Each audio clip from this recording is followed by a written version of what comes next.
Last week, it was reported by Global News about a vast campaign of interference by the Chinese Communist regime to subvert Canadian democracy and specifically interfere in the 2019 federal election. It was further revealed that the Prime Minister and several of his cabinet ministers were briefed by CSIS about this interference in January of this year. 10 months later, the Prime Minister has done nothing. There have been no arrests, there is no investigation, no one has been expelled, and we wouldn't even know about this massive interference but for the Global News report, because the Prime Minister tried to hide this from Canadians for the past 10 months.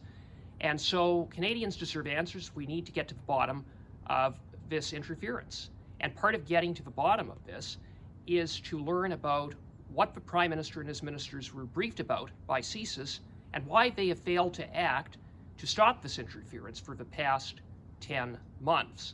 And so it's why Conservatives, hours ago in this very committee room, initiated an emergency meeting of the Procedure and House Affairs Committee. And we put forward a motion that quite reasonably demands that the Prime Minister and the relevant ministers hand over relevant documents pertaining to the briefings by CSIS.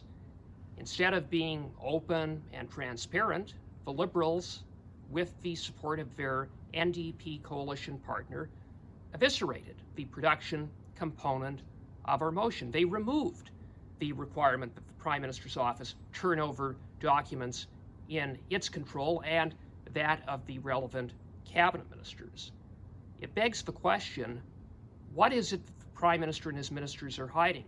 What is it in those documents that they control that they are afraid of Canadians finding out about? What we have on our hands, it appears, is another massive Liberal cover-up, this time involving Chinese communist interference in Canadian democracy.